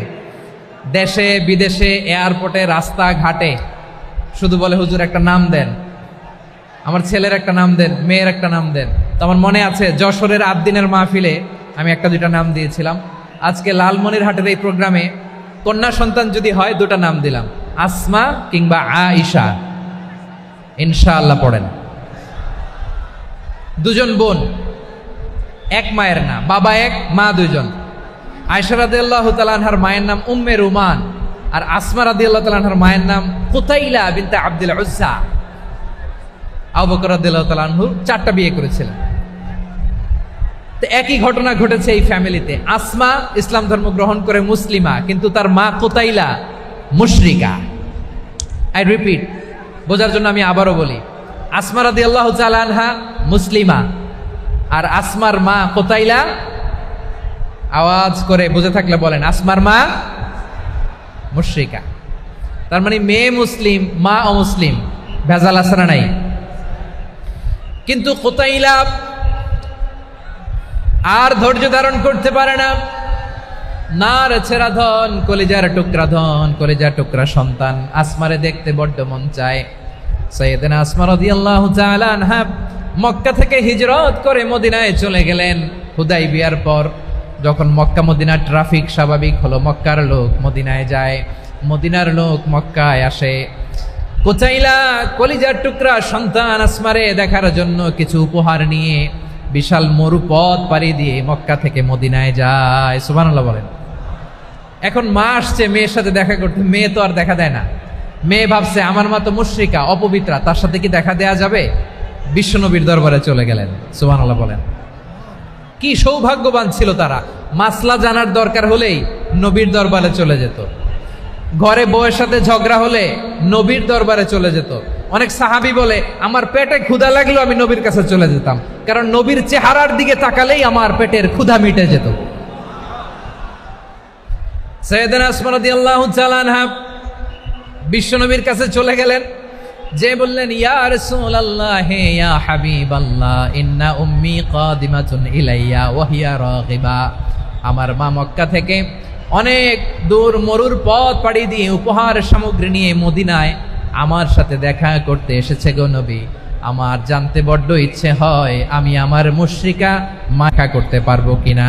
আফা আসিলুহা, আগে যেমনি আমি আমার মায়ের সাথে ভালো আচরণ করতাম, যেমনি আমি আমার মায়ের সাথে সদাচরণ করতাম গো নবী, এখন আমি মুসলিমা, মা মুশরিকা, এখনো কি আগের মতো সদাচরণ করতে পারবো নাকি? বিশ্বনবী বললেন নাম সিলিহা, হ্যাঁ রে আসমা, অবশ্যই অবশ্যই, আগে ঠিক যেমন তুমি তোমার মায়ের সাথে ভালো আচরণ করতে, এখনো তেমনি আগের মতো ভালো আচরণ করবা। আওয়াজ করে পড়েন সুবহানাল্লাহ। কি ইসলাম আমরা পেয়েছি! কত ব্রড মাইন্ডেড আমাদের ইসলাম, কত ওপেন মাইন্ডেড ইসলাম, কত ওপেন আপ করতে পারে, চিন্তা করতে পারেন। বিষ্ণু বললেন হ্যাঁ অবশ্যই, নাম সুলিহা, আগে যেমনি ভালো আচরণ করছো আসমা, এখন ওইরকমই করো, পারলে আরো বাড়ায় করো। সুবহানাল্লাহ বলেন। তাহলে আমার যে হিন্দু ভাইয়েরা, হিন্দু বোনেরা ইমানের বদৌলতে দৌলতে আপনি ধন্য হয়েছেন, আপনার আম্মা আব্বা এখনো মুসলমান হয় নাই, তাদের জন্য দোয়া করেন, তাদের জন্য দোয়া করেন, আল্লাহ যেন তাদেরকেও ইমানের দৌলত দান করে। আমরা সবাই পড়ি আমিন, আরো জোরে পড়েন আমিন। এখন বলেন, ইসলাম কি ন্যারো মাইন্ডেড রিলিজিয়ান না ব্রড মাইন্ডেড? লালমনিরহাটের যুবক ভাইরা আওয়াজ করো, ইসলাম কি ন্যারো মাইন্ডেড না ব্রড মাইন্ডেড? কতটা ব্রড মাইন্ডেড দেখেন, বিশ্বনবী সাল্লাল্লাহু আলাইহি সাল্লাম অমুসলিমরা যদি নবীকে উপহার দিত, ওই উপহারও বিশ্বনবী গ্রহণ করতেন। সুবহানাল্লাহ পড়েন। আপনার অমুসলিম বন্ধু যদি উপহার দেয়, সেটাও আপনি নিতে পারবেন, যেটা নেওয়া জায়েজ। কিন্তু আপনার বন্ধু যদি আপনার মদের বোতল দেয়, নিতে পারবেন? হ্যাঁ, মদের বোতল দিলে পারবেন না। আপনার বন্ধু যদি আপনার পর্ক দেয়, পর্ক শুকরের গোশত মিশ্রিত কোনো খাবার, ওটা নিতে পারবেন না। হালাল যে কোনো জিনিস নিতে পারবেন। বিশ্বনবী সাল্লাল্লাহু আলাইহি ওয়াসাল্লাম অমুসলিমদের দেয়া হাদিয়া গ্রহণ করতেন। কেমন নবী ছিলেন? আমার নবীরে চিনে নেন, আমার নবীর অ্যাটিটিউড জেনে নেন। বিশ্বনবী সাল্লাল্লাহু আলাইহি ওয়াসাল্লাম যখন কোনো জনপদে যেতেন, 3টা অপশন নিয়ে যেতেন। প্রিয় ভাইয়ের আওয়াজ করে বলতে হবে, কোন জনপদে গেলে আমার নবীর অপশন থাকতো কয়টা? আমার মতো 3 আঙ্গুল উঁচু করে দেখান আর বলুন, আমার নবী কোন জনপদে গেলে কয়টা অপশন নিয়ে যেতেন? 1 নাম্বার অপশন আসলিম তাসলাম। নতুন এলাকায় গেলে বলতেন আসলিম তাসলাম, ইসলাম ধর্ম গ্রহণ করো, শান্তিতে থাকবা, আমার ভাই হয়ে যাবো, আমরা ভাই ভাই। ইসলাম মানো, আমরা ভাই ভাই। অপশন নাম্বার কত? 1। যদি বলে না ইসলাম মানবো না, ওকে, অপশন নাম্বার 2, মুসলিম হওয়ার দরকার নাই, লা ইকরাহা ফিদ্দিন, ইসলামে কোনো বাড়াবাড়ি নাই। খ্রিস্টান আছো থাকো, বৌদ্ধ আছো থাকো, ইহুদি থাকতে চাও থাকো, কিন্তু আমরা যেহেতু রিজিওনাল সুপার পাওয়ার, আমাদের আন্ডারে থাকো, ট্যাক্স দিয়া থাকো, এটার বলে জিজিয়া। আলেম যারা আছেন বুঝবেন, এটার আরবিতে কি বলে? জিজিয়া। You pay us the tax, we will give you the security. তোমরা ট্যাক্স দিবা, আমরা সিকিউরিটি দিব, আমাদের আওতায় থাকবা, কেউ তোমাদেরকে আক্রমণ করতে পারবে না, আমরা নিরাপত্তা দিব। সুবহানাল্লাহ বলেন। এটা অপশন নাম্বার কত? আচ্ছা, বুঝে থাকলে বলেন, 1 নাম্বার অপশন কি ছিল? ইসলাম। ইসলাম মানো, শান্তিতে থাকবা, ভাই ভাই, আমরা ভাই ভাই। অপশন নাম্বার 2, ট্যাক্স দাও, আমরা নিরাপত্তা দিব, মুসলিম হওয়া লাগবে না। এখন 1 নাম্বারও মানে না, 2 নাম্বারও মানে না, মুসলিম হবো না, ভালো, খ্রিস্টান থাকো, ট্যাক্স দাও, আমরা সিকিউরিটি দিব না, এইটাও মানি না। বিষ্ণু বলেন, তাহলে তলোয়ার আমাদের আর তোমাদের মাঝে ফয়সালা করবে। মুসলিমও হবে না, ট্যাক্স দিবা, নিরাপত্তা দিব, আমরা সুপার পাওয়ার, আমাদের আন্ডারে থাকবে, এটাও না। তাহলে তোমাদেরকে তো আমরা বিশ্বাস করতে পারি না, কখন না কখন বিশ্বাসঘাতকতা করো, কার সাথে মিলে হাত মিলাও, তলোয়ার আমাদের মাঝে ফয়সালা করবে। তখন তিনি জেহাদের সশস্ত্র সংগ্রামের ঘোষণা দিতেন। সুবহানাল্লাহ পড়েন। দেখেন, পশ্চিমারা জেহাদকে এইভাবে চিত্রায়িত করে না। ওরা জেহাদ বলতে বুঝায় তলোয়ার, হাত কাটো, গলা কাটো না। জেহাদ সশস্ত্র সংগ্রাম 3 নম্বরে। অধিকাংশ ক্ষেত্রেই বিশ্বনবীর সুন্দর আচরণ দেখে, আরে আমার নবীর যে নুরানি চেহারা, অনেকে তো কেবল সিরেফ চেহারাটা দেখেই কালিমা পড়ে মুসলমান হয়ে গিয়েছে। যারা মুসলিম হয় নাই, তারা তাদের ইসলামেই বলবৎ ছিল, ট্যাক্স দিয়ে ইসলামের আন্ডারে ছিল। যারা এটাও মানে নাই, ওইটাও মানে নাই, তাদের বিরুদ্ধে জেহাদ। বিষ্ণু ইসলাম 7ম হিজরিতে যখন খায়বার বিজয়ের পরে ইসলাম রিজিওনাল সুপার পাওয়ার হিসেবে আত্মপ্রকাশ করলো, বিশ্বনবী চিঠি লিখলেন অন্যান্য সুপার পাওয়ারের কাছে, রাষ্ট্রীয় চিঠি লেখে এক রাষ্ট্রপ্রধান আরেক রাষ্ট্রপ্রধানের কাছে। ঠিক কিনা বলেন? জানেন না আপনারা? এই যে 24-এর ছাত্র নাগরিক অভ্যুত্থানে, এই অভ্যুত্থান যখন শুরু হয়, আমি তখন সাউথ আফ্রিকাতে একটা স্ট্যাটাস দিয়েছিলাম, কোটা নয়, গোটা দেশ সংস্কার করা লাগবে। শুধু বাংলাদেশ নয়, সারা বিশ্বের বাংলা ভাষাভাষী লোকেরা এই আন্দোলনের সাথে সমর্থন তারা করেছে, এটাকে সাপোর্ট করেছে, তারা সমর্থন দিয়েছে। আমাদের ইউনাইটেড আরব আমিরাতের বাংলাদেশি ভাইয়েরা, তারা সেখানে রাস্তায় নেমে এসেছিল, জানেন? ওইখানে ডেমনস্ট্রেশন করা যায় না, সেখানকার সরকার তাদেরকে যাবজ্জীবন দিয়েছিল। তখন আমাদের এই যে প্রধান উপদেষ্টা ডক্টর মোহাম্মদ ইউনূস সরাসরি G2G বলে, এটারে G2G, government to government, G2G, উনি চিঠি লিখলেন যে তাদেরকে, ইউর হাইনেস, হে সম্মানিত আমির, আপনি আমার এই চিঠির কারণে আমার সম্মানে এই 53 জন বাংলাদেশিকে মাফ করে দেন। এই চিঠির বদৌলতে বেকসুর খালাস পেয়ে গিয়েছিল আমাদের ভাইরা। জানেন না এই ঘটনা আপনারা? তাহলে গভর্নমেন্ট টু গভর্নমেন্ট চিঠি দেওয়া হয়। সপ্তম হিজরিতে বিষ্ণু ইসলাম সব সুপার পাওয়ারের কাছে চিঠি দিলেন। রোমান সম্রাটের কাছে, পারস্য অধিপতির কাছে, মিশরের অধিপতির কাছে, সবার কাছে চিঠি লিখলেন। চিঠির ভাষা ছিল এরকম, মিন মুহাম্মাদিন রাসূলিল্লাহ ইলা মুকাওকিস আযীমিল কিবত। মুহাম্মদ রাসূলুল্লাহর পক্ষ থেকে মিশরের বাদশার কাছে, আসলিম তাসলাম, ইসলাম মানো শান্তিতে থাকবা, সালামুন আলা মান ইত্তাবা আল হুদা, শান্তি তার জন্য যে হেদায়েতের অনুসরণ করে। সুবহানাল্লাহ পড়েন। তো এই চিঠি অনেকে ভালোভাবে রিসিভ করেছে। অনেকে এই চিঠি পাওয়ার পরে নবীর কাছে আবার ইন রিটার্ন উপহার পাঠিয়েছে। কি পাঠিয়েছে? উপহার। মিশরের বাদশাহ মুকাওকিস তিনি বিশ্বনবীকে বিশাল এক উপহারের ডালি পাঠিয়েছেন। মিশরের বাদশাহ মুকাওকিস ছিলেন ধর্মে খ্রিস্টান। লালমনিরহাটের ভাইয়েরা আওয়াজ করে বলেন, মিশরের বাদশাহ ধর্মে কি ছিল? খ্রিস্টান। কি উপহার দিয়েছিল আমার নবীকে? শুনতে মনে চায়? আওয়াজ নাই লালমনিরহাটের গলায়, শুনতে মনে যায়? 1000 স্বর্ণমুদ্রা, 1000 স্বর্ণমুদ্রা। 2টা খ্রিস্টান দাসী, একজনের নাম মারিয়া বিনতে শামউন আল কিবতিয়া, আরেকজনের নাম সিরিন বিনতে শামউন আল কিবতিয়া। একজন খ্রিস্টান দাস 20 থান কাপড় জামা বানানোর জন্য, আমরা নবী যেন সেলাই করে জামা বানাতে পারে এজন্য 20 থান কাপড়, 20 থান ফাইন গার্মেন্ট। সুবহানাল্লাহ পড়বেন না? এরপরে একটা গাধা যেটার নাম ছিল উফাইর, আর একটা খচ্চর, এটার নাম ছিল দুলদুল। খচ্চর চিনেন? গাধা আর ঘোড়ার ক্রসিং এ যে প্রাণীটা দুনিয়াতে আসে ওটার খচ্চর বলে। তো এই যে সুপার পাওয়ার খ্রিস্টান বাদশার কাছে নবী চিঠি লিখলেন, ওই খ্রিস্টান বাদশাহ আমার নবীকে উপহার দিল। বিশ্বনবী এই উপহারগুলো সানন্দে গ্রহণ করেছে। সুবহানাল্লাহ পড়বেন না? তাহলে অমুসলিম কেউ যদি আপনাকে উপহার দেয়, হালাল উপহার হলে আপনি গ্রহণ করতে পারবেন। অনুরূপভাবে পারস্যের বাদশাহ, রোম সম্রাট বিশ্বনবীকে উপহার পাঠিয়েছেন। আমার নবী সবগুলো উপহার গিফট গ্রহণ করেছেন। সুবহানাল্লাহ বলেন। তাহলে প্রিয় লালমনিরহাট আওয়াজ করে বলুন, ইসলাম কি ন্যারো মাইন্ডেড রিলিজিয়ন না ব্রড মাইন্ডেড? আম্মাজান আয়েশার কাছে মাসালা জানতে চায় মেয়েরা, হে আম্মাজান, অগ্নি উপাসকেরা তাদের ঈদের দিন নওরোজের সময় আমাদেরকে পাখি দেয়, নেওয়া যাবে? উনি বললেন, ওরা জবাই করে দিলে নেওয়া যাবে না, কিন্তু ওরা যদি ফলমূল এরকম খাবার দেয় এগুলো নেওয়া যাবে। তার মানে অমুসলিমদের দেয়া উপহার এটা গ্রহণ করা যায়। সুবহানাল্লাহ বলেন। শুধু তাই নয়, বিষ্ণু ঈসা ইসলাম অমুসলিমদের সাথে আর্থিক লেনদেনও করেছেন, ফিনান্সিয়াল ডিলিং করেছেন। অমুসলিমদের সাথে প্রয়োজনে আপনি ফিনান্সিয়াল ডিলিং করতে পারবেন। আমরা প্রায় দেখি বাজারের মিষ্টির দোকানগুলো আমার হিন্দু ভাইদের। লালমনিরহাটে মিষ্টির দোকান, দইয়ের দোকান কারা চালায়? হিন্দুরা চালায় না? তারপরে যে বারবার শপ, চুল কাটে যে নাপিত, অধিকাংশ নাপিতের দোকানে কারা? আমার হিন্দু ভাইরা। তা আপনি চুল কাটতে পারবেন কিনা? পারবেন কিনা বলেন? পারবেন। তার দোকান থেকে দই মিষ্টি কিনতে পারবেন কিনা? হ্যাঁ, আমার মুসলিম ভাইয়ের দোকান থাকলে ওইটারে আমি বেশি প্রায়োরিটি দিব, ঠিক কিনা? কিন্তু যদি তাদের সার্ভিস নিতে চান, প্রোডাক্ট নিতে চান, পারবেন। তার দলিল সহিহ বুখারী, আম্মা জান আয়েশা রাদিয়াল্লাহু তাআলা আনহা বলেন, ইশতারা রাসূলুল্লাহ সাল্লাল্লাহু আলাইহি ওয়াসাল্লাম মিন ইয়াহুদিয়িন তুআমান ওয়া রাহানাহু দিরআহু মিন হাদিদ।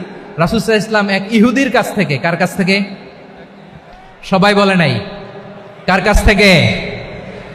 আমার নবী, পেয়ারা নবী এক ইহুদির কাছ থেকে জব কিনেছিল। জব, বার্লি, যেটা দিয়ে রুটি বানায়।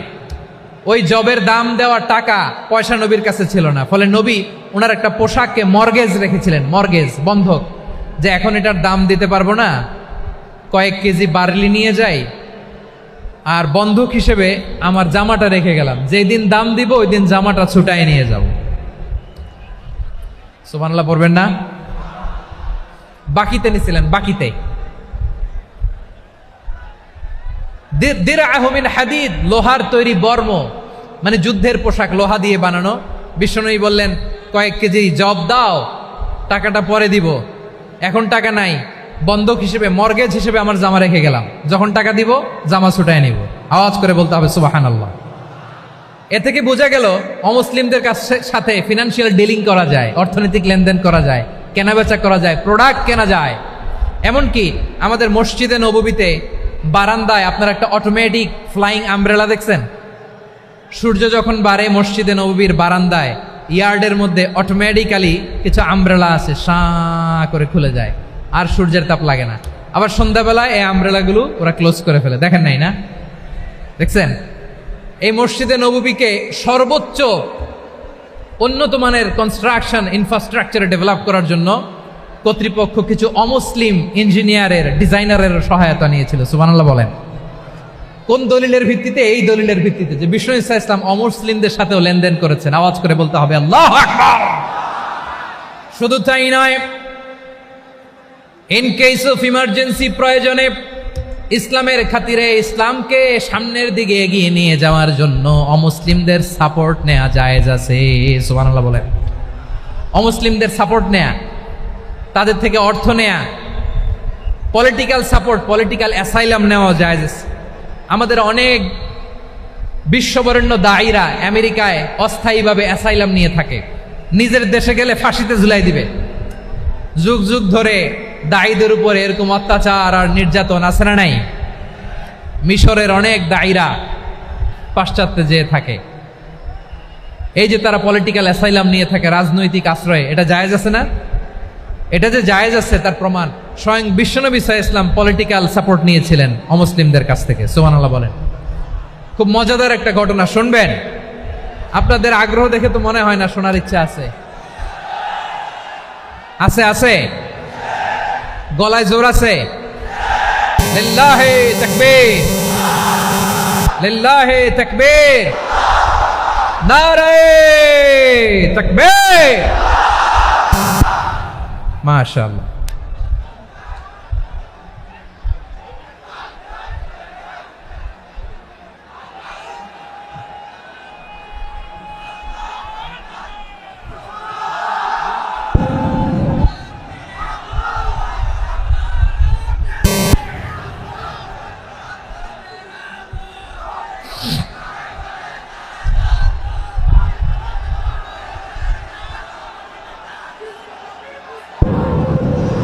মাশাআল্লাহ মাশাআল্লাহ। থামুন থামুন আমার ভাইরা। বিশ্বনবীর বয়স তখন প্রায় 51 বছর। কত বছর? বিশ্বনবীর সবচেয়ে কাছের মানুষ খাদিজা রাদিয়াল্লাহু তাআলা আনহা ইন্তেকাল করেছেন। বিশ্বনবী বড্ড কষ্ট পেলেন, হৃদয়টা ভেঙে খান খান। যিনি ঘরের ভেতরে বিশ্বনবীকে সান্ত্বনা দিতেন, ভালোবাসা দিতেন, বাইরে গেলে কুরাইশরা বকাঝকা করে, অত্যাচার করে, কিন্তু আম্মাজান খাদিজা রাদিয়াল্লাহু তাআলা আনহা ঘরটারে এমন শান্তির নীর বানায় রেখেছেন, এই ঘরের ভিতরে ঢুকলে বিশ্বনবীর কলিজাটা ঠান্ডা হয়ে যেত। এজন্য রব্বুল আলামিন বলেন, খাদিজা, ও আমার বান্দি খাদিজা, জান্নাতে এমন স্পেশাল একটা ঘর আমি তোমার জন্য রেডি করে রেখেছি। ওই ঘরের মধ্যে কোনো আওয়াজ নাই, ওই ঘরের মধ্যে কোনো নয়েজ নাই, ওই ঘরে কোনো বিশৃঙ্খলা নাই। কারণ মক্কার জমিনে আমার নবী কুরাইশদের বিশৃঙ্খলা, নয়েজ আর ঝামেলাগুলোকে উপেক্ষা করে যখন তোমার ঘরের ভিতরে ঢুকতো, ঘরটারে তুমি শান্তির নীর, ঠান্ডা, নীরব, নিস্তব্ধ, নিঝুম আর শান্তির নীর বানিয়ে রেখেছ। এজন্য জান্নাতে স্পেশাল একটা শান্তির নীর আমি তোমারে উপহার দেব। ওই প্রিয়তমা স্ত্রী খাদিজা ইন্তেকাল করলেন, বিশ্বনবীর হৃদয় ভেঙে খান খান। আবার ওনার চাচা আবু তালেব ইন্তেকাল করলেন, যিনি পলিটিক্যাল শেল্টার দিতেন নবীকে। কে দিতেন? আবু তালেবের ভয়ে, বিশ্বনবীর এই চাচার ভয়ে কোনো মুশরিক নবীর গায়ে হাত দেওয়ার সাহস পায় নাই। এখন স্ত্রীও নাই, চাচাও নাই, নবীকে আশ্রয় দেওয়ার কেউ নাই। নবীর চারদিকে অন্ধকার। নবী এখন কই যাবেন? আমার পেয়ারা নবী নতুন স্টেশন খুঁজতেছেন, নতুন দাওয়াতি প্ল্যাটফর্ম খুঁজতেছেন। তিনি যায়েদ বিন হারেসা রাদিয়াল্লাহু তাআলা আনহুকে নিয়ে মক্কার পাশের একটা নেইবরিং সিটি তায়েফে চলে গেলেন। কোথায় চলে গেলেন? লালমনিরহাটের ভাইয়ের আওয়াজ করে বলেন, কোথায় গেলেন? তায়েফে চলে গেলেন দিনের দাওয়াত দেওয়ার জন্য। কি দেওয়ার জন্য? নাকি জমি কিনতে গেছিলেন? জমি কিনতে? দুনিয়ার যশ খ্যাতির জন্য? নিজের কোনো লাভের জন্য? তায়েফবাসীদেরকে জাহান্নামের আগুন থেকে বাঁচানোর জন্য। আওয়াজ করে বলতে হবে ঠিক কিনা? বিশ্বনবী বিশাল মরুপথ পাহাড়ি পথ পাড়ি দিয়ে তায়েফের মরুজমিনে গেলেন কোরআনের দাওয়াত নিয়ে, ইমানের দাওয়াত নিয়ে। কিন্তু তায়েফের লোকেরা বিশ্বনবীর দাওয়াতকে শুধু প্রত্যাখ্যান করেই থামে নাই, তারা বিশ্বনবীর সাথে অত্যন্ত খারাপ আচরণ করেছে, বিশ্বনবীকে শারীরিকভাবে হেনস্থা করেছে, আমার নবীকে শারীরিকভাবে অত্যাচার করেছে, আমার পেয়ারা নবীর গায়ে পাথর মেরেছে, বিশ্বনবীর গা বেয়ে ঝরঝর করে রক্ত ঝরেছে, নবী জামিনের মধ্যে লুটিয়ে পড়েছেন, আবার মেরেছে, আবার নবী হাঁটতে শুরু করলেন, পেছন থেকে আবার মেরেছে, আবার নবী রক্তাক্ত হয়ে জামিনের মধ্যে লুটিয়ে পড়লেন, আবার মেরেছে। বিশ্বনবীর মতো এত সুশ্রী মানব, বিশ্বনবীর মতো এত শুভ্র মানব, বিশ্বনবীর মতো এমন চমৎকার দেহাবয়ব দিয়ে রব্বুল আলামিন কাউকে বানান নাই। এরকম চমৎকার মানুষটাকে তারা তায়েফের ওই জামিনে রক্তাক্ত করেছে। বিশ্বনবী দুনিয়ার কোনো স্বার্থের জন্য সেখানে যান নাই, নিজের কোনো লাভের জন্য, প্রাপ্তির জন্য যান নাই, তায়েফবাসীদের জাহান্নামের আগুন থেকে বাঁচাতে গিয়েছেন। ঠিক কিনা বলেন? খেয়ে না খেয়ে দিন প্রচারের কাজে নিজেকে দিয়েছ বিলিয়ে, তায়েফের কাফিরেরা চিনল না সে আলো, দুষ্ট ছেলেদের পিছু দিল লেলিয়ে, পাথরের আঘাতে ক্ষত বিক্ষত হয়ে সারা শরীর থেকে রক্ত ঝরে। হে রাসূল তোমাকে ভুলি আমি কেমন করে, হে রাসূল তোমাকে ভুলি আমি কেমন করে। পারেন না আপনারা? ধরুন আমার সাথে। হাজার ব্যথা বেদনার পরে ফিরে আসনি তুমি আপন ঘরে, দিনের আলো তুমি ছড়িয়ে দিতে, চলে গেলে মদিনায় মক্কা ছেড়ে। হে রাসূল তোমাকে ভুলি আমি কেমন করে, হে রাসূল তোমাকে ভুলি আমি কেমন করে। ঠিক কিনা বলেন? প্রিয় ভাইরা, তায়েফের ছেলেরা নবীকে রক্তাক্ত করলো। আমার নবী কই যাবে? কই যাবে? মক্কায় জায়গা নাই, তায়েফে জায়গা নাই। তায়েফ থেকে ভারাক্রান্ত মন নিয়ে আমার নবী মক্কায় ফিরে আসলেন। বিশ্ব নবী মক্কায় ঢুকতে পারেন না। মক্কার মরুভূমির দিকে তাকিয়ে, উপত্যকার দিকে তাকিয়ে বিশ্বনবী ধা ধা করে কাঁদেন, ঝরঝর করে নবীর চেহারা মোবারক থেকে চোখের পানিগুলো বেয়ে বেয়ে পড়ে। আমার জন্মস্থান, আমার শৈশব, কৈশোর, যৌবন কেটেছে এই মক্কায়, আমার এলাকায় আমি ঢুকতে পারি না। বিশ্বনবী মক্কার অনতি দূরে দাঁড়িয়ে জায়েদকে পাঠালেন, জায়েদ যাও দেখো কেউ আমাকে সাপোর্ট করার মতো আছে কিনা, যাও অমুকের কাছে যাও। জায়েদ গেলেন, তারাও প্রত্যাখ্যান করে ফিরিয়ে দেয়। বিশ্বনবী বললেন যাও অমুক লোকের কাছে যাও, তিনিও প্রত্যাখ্যান করে ফিরিয়ে দিলেন। কেউ বিশ্বনবীকে আশ্রয় দিতে রাজি হয় না। নিজ জন্মভূমিতে বিতাড়িত বিশ্বনবী, সর্বশেষ বিশ্বনবী বললেন যাও মুতঈম ইবনে আদির ঘরে যাও।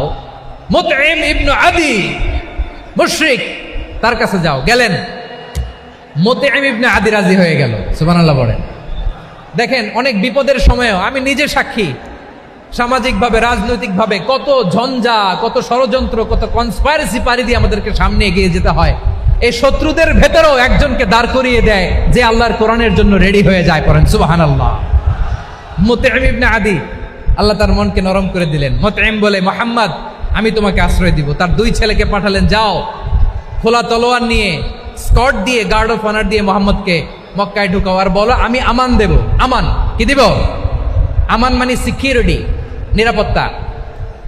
সিকিউরিটি ছাড়া, আমান দেওয়া ছাড়া কেউ থাকতে পারতো না মক্কায়। দুই ছেলে বিষ্ণু ঈসা ইসলামকে নিয়ে আসলো। নবী কাবার চারদিকে তাওয়াফ করলেন, নামাজ পড়লেন। আবু জাহেল, উতবা, শাইবা, ওয়ালিদ ইবনে মুগীরা সবাই দেখে, কেউ কিছু করতে পারে না। কারণ মুতঈম ইবনে আদি ঘোষণা দিয়েছেন, আমি মুহাম্মদকে আমান দিয়েছি, মুহাম্মদের গায়ে যেন কেউ স্পর্শ না করে। আওয়াজ করে পড়েন সুবহানাল্লাহ। নবীর এই বিপদকালে মুহূর্তে মুতঈমের হৃদয়টারে নরম করে দিল কে? আচ্ছা, লালমনিরহাটের ভাইয়েরা বলেন, এই মুতঈম কি মুসলিম ছিল না মুশরিক? সবাই বলতে হবে মুসলিম না মুশরিক। তাহলে মুশরিকের কাছ থেকে নবী পলিটিক্যাল অ্যাসাইলাম, আধুনিক রাষ্ট্রবিজ্ঞানের ভাষায় পলিটিক্যাল অ্যাসাইলাম, যেটাকে বলে রাজনৈতিক আশ্রয়, উনার আমান বা নিরাপত্তার এই ঘোষণায় তিনি মক্কায় ঢুকলেন। যতদিন নিরাপত্তা ছিলেন।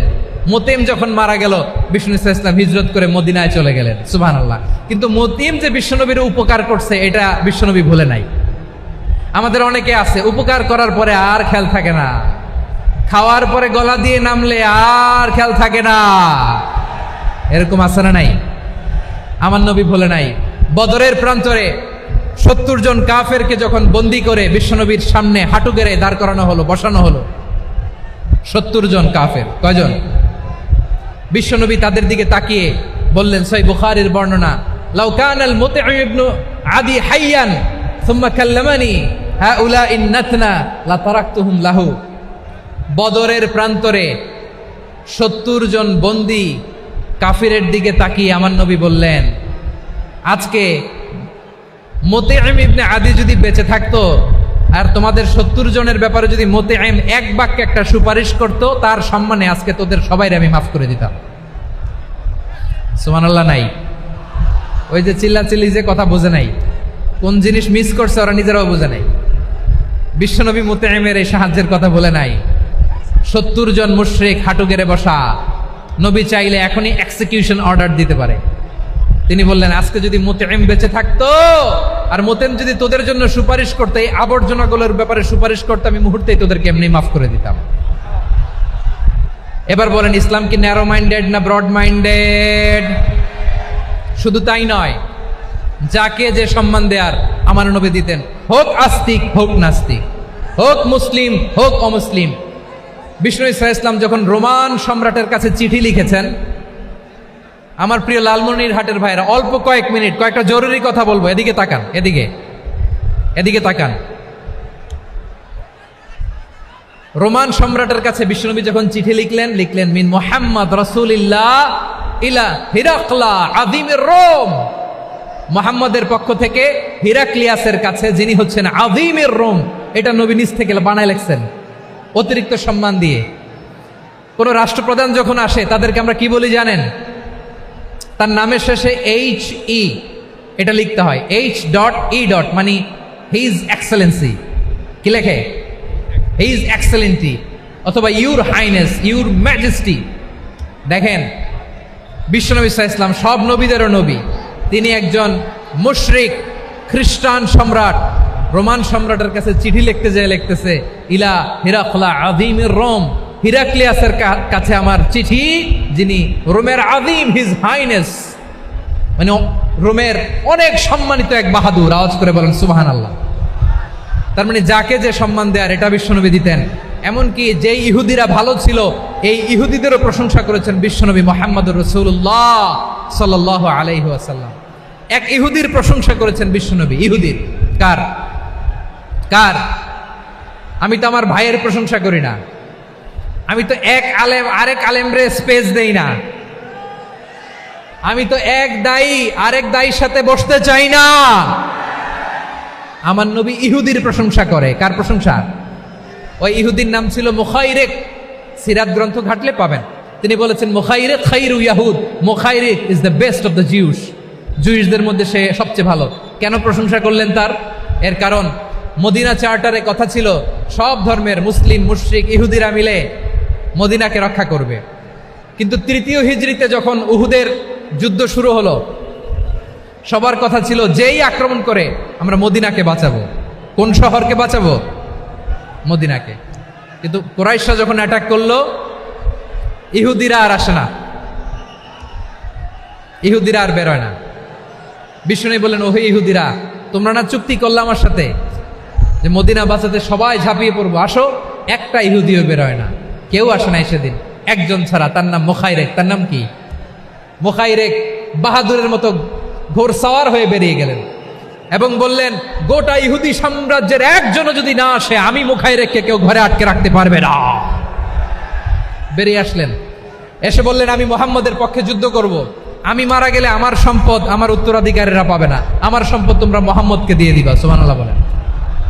উহুদের ময়দানে 70 জন মুসলমান শহীদ হলো। এই ইহুদি সেও মুসলমানের পক্ষে যুদ্ধ করে নিহত হলো। সুবহানাল্লাহ বলেন। মুসলিমদের লাশ যখন নিয়ে আসা হলো, এই মুখাইরিকের লাশও নিয়ে আসা হলো। মুসলিমদের লাশের পাশে মুখাইরিকের লাশ দেখে বিশ্বনবী মুখাইরিকের প্রতি অনেক খুশি হলেন।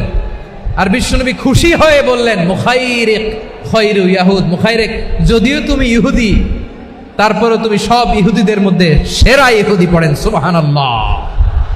আমার নবী ইহুদিকেও সম্মান দিতে কার্পণ্য করে নাই। আওয়াজ করে বলেন আল্লাহু আকবার। প্রিয় ভাইরা, এবার সর্বশেষ আওয়াজ করে বলেন, ইসলাম কি ন্যারো মাইন্ডেড নাকি ব্রড মাইন্ডেড? সবাই বলেন ন্যারো মাইন্ডেড না ব্রড মাইন্ডেড? এজন্য অমুসলিম হইলেই তারা আমাদের শত্রু নয়। শত্রু কারা? এই লালমনিরহাটের ভাইয়েরা শোনেন, শত্রু কারা? যে সমস্ত অমুসলিম আমাদেরকে নিশ্চিহ্ন করে দিতে চায়,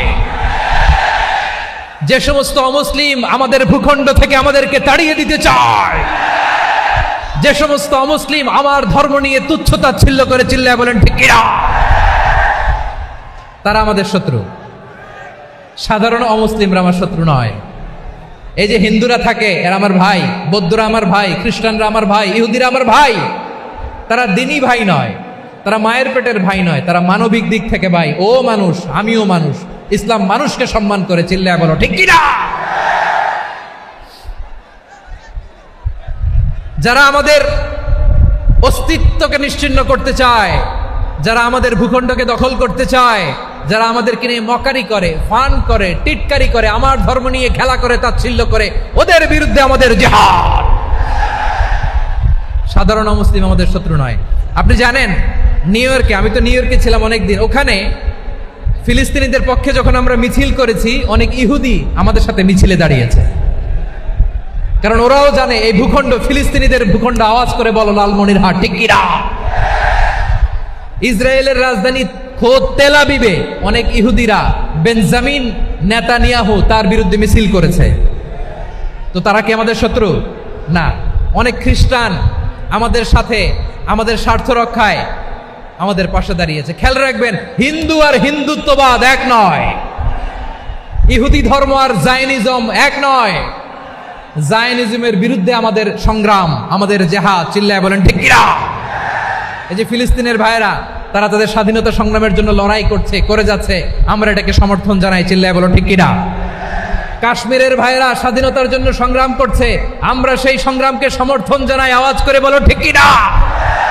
যারাই আমাদের ইসলামকে নিশ্চিহ্ন করতে চায় তাদের বিরুদ্ধে আমাদের সংগ্রাম, আওয়াজ করে বলতে হবে ঠিক কিনা। ওই সমস্ত দুর্বৃত্তদের সাথে আমাদের কোনো সম্পর্ক নাই। আমরা যদি ঐক্যবদ্ধ থাকতে পারি, ওই দুর্বৃত্তরা চান্স পাবে না। আমরা ঐক্যবদ্ধ থাকতে রাজি আছি। লালমনিরহাটের ভাইয়েরা, আমরা ঐক্যবদ্ধ থাকলে ওই দুর্বৃত্তদের কালো হাত ভেঙে দিতে আমাদের সময় লাগবে না। তাদের কালো হাত ভেঙে দিতে রাজি আছো মুসলমান? কারা কারা রাজি? দু হাত তুলে দেখাও।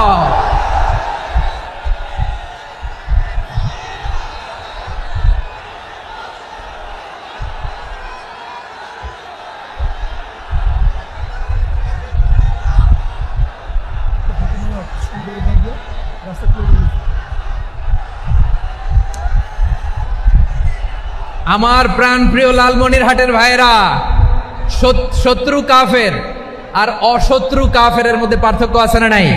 আবু তালেবও মুশরিক, আবু জাহেলও মুশরিক, কিন্তু দুই মুশরিকে পার্থক্য আছে না নাই? আবু তালেব নবীর চাচা, মুশরিক, মারা গিয়েছে মুশরিক অবস্থায়, কিন্তু আজীবন আমার নবীকে আগলে রেখেছে, আমার নবীকে সাপোর্ট করেছে, ভালোবেসেছে। আবু জাহেলও মুশরিক, মারা গিয়েছেও মুশরিক হিসেবে, আজীবন আমার নবীর বিরুদ্ধাচারণ করেছে। আবু জাহেলের শক্তি, সামর্থ্য, স্ট্র্যাটেজি, প্ল্যান সব আমার নবীর বিরুদ্ধে ছিল। আবু জাহেলের কারণে একটা দিন শান্তিতে আমার নবী মক্কায় ঘুমাতে পারে নাই, চিল্লায় বলেন ঠিক কিনা।